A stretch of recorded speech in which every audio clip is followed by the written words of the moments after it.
کہ اللہ کی اس نعمت کا شکر ادا کرو، فقیروں اور مسکینوں کو دینے سے جی نہ چراؤ۔ اللہ کی راہ میں خرچ کرنے سے مال گھٹتا نہیں ہے، دینے والا تو اللہ ہے۔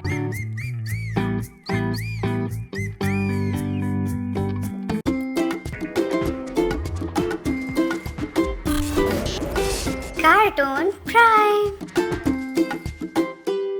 کہتے ہیں کسی زمانے میں ایک بہت مالدار اور نیک شخص تھا۔ اس کا ایک باغ تھا، بہت بڑا باغ، خوب پھل دینے والا۔ باغ میں جب پھلوں کی فصل تیار ہوتی تو یہ نیک آدمی اس میں سے غریبوں کو بھی دیتا۔ غریب لوگ فصل پکنے کی آس لگائے رہتے۔ جب پھل تیار ہو جاتے تو سب باغ میں جاتے۔ نیک آدمی سب کو تھوڑا تھوڑا دیتا، سب خوش ہوتے، اسے دعائیں دیتے۔ نیک آدمی کا یہ کام اللہ تعالیٰ کو بہت پسند تھا۔ اللہ کے فضل سے باغ میں بہت پھل لگتے اور باغ والا ہر سال مالا مال ہو جاتا۔ سچ ہے، اللہ کی خوشی کے لیے مال خرچ کرنے سے گھٹتا نہیں ہے، بلکہ اس میں اور زیادہ برکت ہوتی ہے۔ باغ والے کے کئی لڑکے تھے۔ جب باغ والے کا انتقال ہو گیا تو یہی لڑکے اس باغ کے وارث ہوئے۔ یہ لڑکے اتنے نیک نہیں تھے جتنا ان کا باپ تھا۔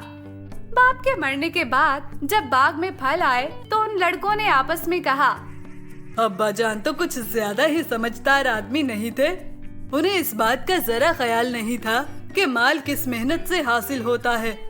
بھلا یہ بھی کوئی بات ہے کہ باغ میں سال بھر محنت تو ہم کریں اور جب فصل تیار ہو تو بہت سے ننگے بھوکے آ کر حصہ بانٹنے کے لیے جمع ہو جائیں۔ اس طرح تو مال لٹانا ٹھیک نہیں۔ اس کا مطلب تو یہ ہے کہ آج تو ہمارے پاس دولت ہے، لیکن کل ہم بھی دوسروں کی طرح غریب ہو جائیں گے، اپنا سب مال دوسروں کو بانٹ کر بیٹھ جائیں گے۔ ان میں سے ایک بولا، مگر بھائی اس کا کیا علاج کرو گے؟ تم جانتے ہو کہ بستی کے غریب غربا آس لگائے بیٹھے ہیں۔ جس دن ہم پھول توڑنے جائیں گے سب کے سب آ کر موجود ہو جائیں گے۔ کس کس کو منع کرو گے؟ یہ بات بڑی اہم تھی۔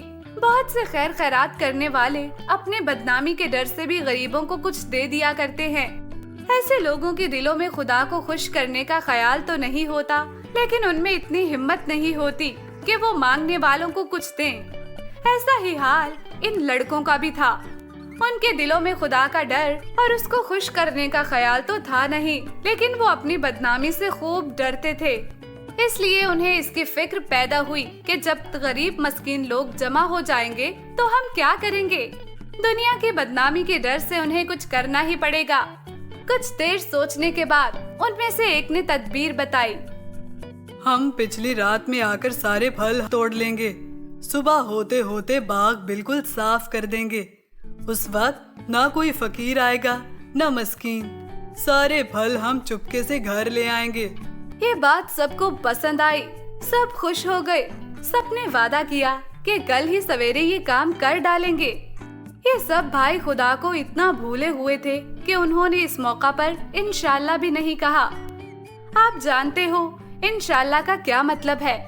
اگر خدا نے چاہا۔ مسلمان کو چاہیے کہ جب وہ یہ کہے کہ میں یہ کام کل کروں گا تو اسے انشاءاللہ ضرور کہنا چاہیے، کیونکہ کوئی آدمی کوئی کام اس وقت نہیں کر سکتا جب تک اللہ نہ چاہے۔ مسلمان کا یہی عقیدہ ہے، اسے یہ بات ہمیشہ یاد رکھنا چاہیے۔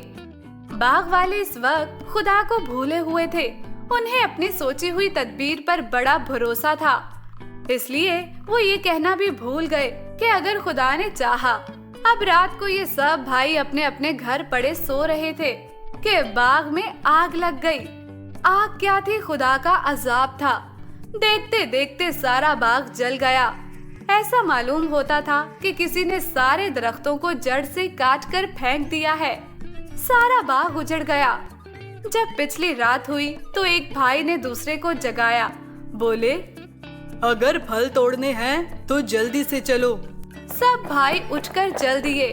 راستے میں چپ کے باتیں کرتے جا رہے تھے اور کہنے لگے، کہیں ایسا نہ ہو کہ پھل توڑتے وقت فقیر آ کر گھیر لیں اور ان کو بھی کچھ دینا پڑے۔ جب یہ اپنے باغ کے پاس پہنچے تو دیکھا کہ ایک اجڑا ہوا میدان پڑا ہے۔